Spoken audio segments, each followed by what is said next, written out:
This is the secret to life. You're not going to be judged by your intentions. You're going to be judged entirely by your results. And the only way to get results is to take action. Action at the end of the day is the bedrock of everything. It's the bedrock of a growth mindset. It's the bedrock of success, of accomplishment. Everything comes back to not what you think, but what you actually make that the absolute core of your existence, that you're not going to be afraid to fail and you're going to move forward. You're always going to take action. You're going to have a massive bias towards action. You're going to create momentum in your life. When you start doing that, when your reaction to every situation is to learn by doing, then you're going to become an unstoppable force. But it comes from recognizing that the most rich data stream in the world comes from action. If you've embraced that everything is your fault, you are well on your way to achieving whatever it is that you want in life. Now, this isn't about blame. It's not about feeling badly about yourself. This is about simply remembering that you're always in control. And by that, I mean you can always make a different decision, and making a different decision gives you the possibility of having a different outcome. If you're looking to blame anyone or anything external beyond yourself, you then start playing the role of the victim. So even though you may have every right to blame somebody else, it doesn't serve you. So that's why you're going to take ownership of everything you do in your life, down to the last microgram of decision. It's all your fault. And from there, everything becomes possible. As Henry Ford said, when everything seems to be going against you, remember that the airplane takes off against the wind, not with it. The reason this is so important to understand is that inevitably there are going to be times in your life where it literally seems like the world is coming after you.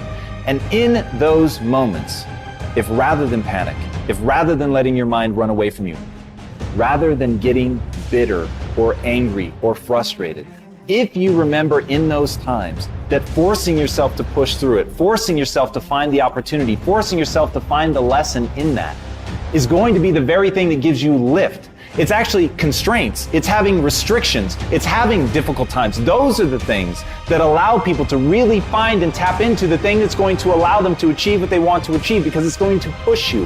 And I know that's never fun. That's not what anybody wants to hear. But the reality is, if you want to achieve something great in your life, you've got to be going into the hard places. You've got to be facing down the difficult things. You've got to be going down that road that is intrinsically difficult. It's untamed. It's wild. And in that sense that it's coming after you, in that sense that you've entered truly hostile territory, in that is the very thing that's going to lift you up and allow you to do what other people haven't done. That's exactly why the terrain seems hostile. That's exactly why it seems like things are crashing down around you. Because you ventured into the unknown.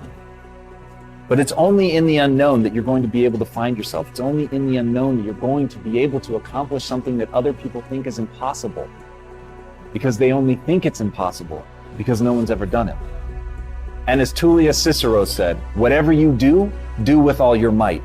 So as you go into this wilderness of the untamed, as you venture into this dangerous territory, go like a bat out of hell. Go like you've got something to prove. Go with a chip on your shoulder. Go knowing that you're going to face danger. Go knowing that you're going to have to stand up for yourself and you're going to have to fight for what you believe. Go knowing that you've got to get stronger. Go knowing that right now, you're not the person you need to be in order to be successful. Go now knowing that failure is guaranteed.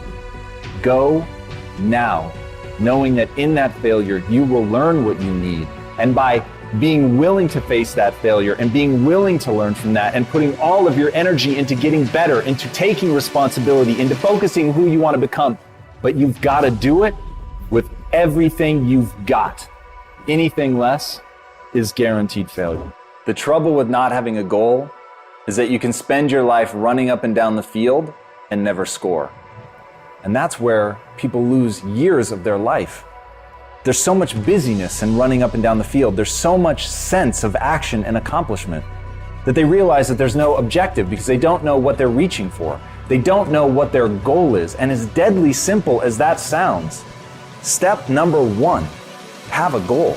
Make it specific. Make sure you know the rules of the game you're playing. Make sure you know what a win looks like.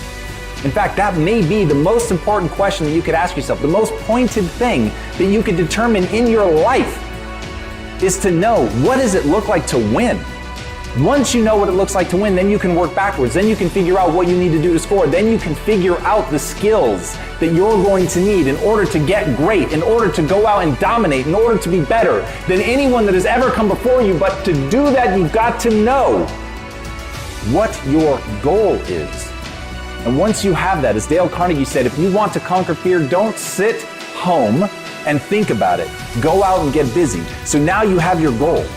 Now you're telling people what you're going to do. Now you're telling yourself who you're going to become. You're building something up inside of you, but are you actually taking the action? Are you actually getting out and doing something about it? And it is terrifying to me how people can pacify themselves with a sense of accomplishment simply by having a goal, simply by telling people that they're going to do something, simply by fantasizing about what they're going to accomplish. And let me tell you right now, the thing that separates the people who dream from the people who execute is a willingness to act. And at the end of the day, nothing is going to stop you. Not fear, not inability, not inadequacy. The only thing that will stop you is failing to start.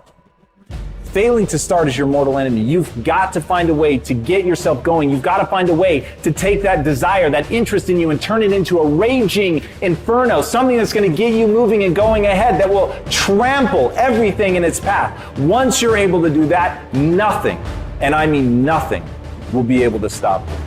As John Wayne said, courage is being scared to death and saddling up anyway.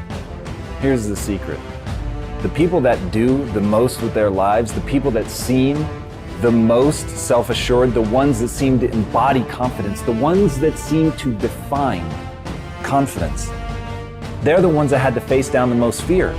They simply didn't linger in it. They faced up, they took action, and in action, they began to tame the fear. And that's the most ironic thing about being a human, is the very thing that you're terrified of doing, actually taking a step into the unknown, taking that step is the very thing that will cure the fear. It's the very thing that's going to suppress that. It's the very thing that's going to give you the confidence, because in that moment, all you're trying to do is process what's around you, and your brain does not have the opportunity to explore and be afraid at the same time. And when you understand that, when you understand that the ally that you have is movement, the ally that you have is momentum, the thing that you don't need to be afraid of is fear, because that will be quelled by doing something. That will be quelled by facing your fear. That will be quelled by saddling up even when you are at your most terrified. And as Samuel Johnson said, great works are performed not by strength, but by perseverance. It's facing that fear and going after it anyway. It's falling down, the very thing that you were terrified of, embarrassing yourself in front of people, and getting back up. And that's the key. Getting back up is all that matters. You're all going to fall. Every one of us are going to embarrass ourselves, not once, not twice, but over and over and over, if we're lucky. Because it means that we tried. It means that we got up. It means that we cured our fear by taking action. It means that we took a risk. It means that we put something at risk. It means that we took that fragile part of ourselves that lives inside, that wants to hide, that wants to move backwards, and we ripped it open and we laid it bare, and we said, what will come, and whatever it is, I'm going to learn from that.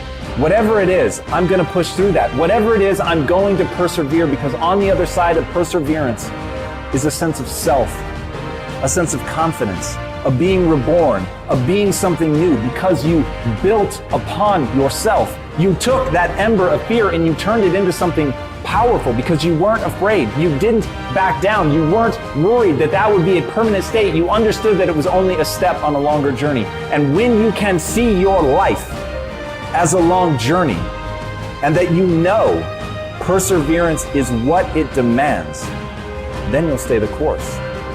Then you'll win.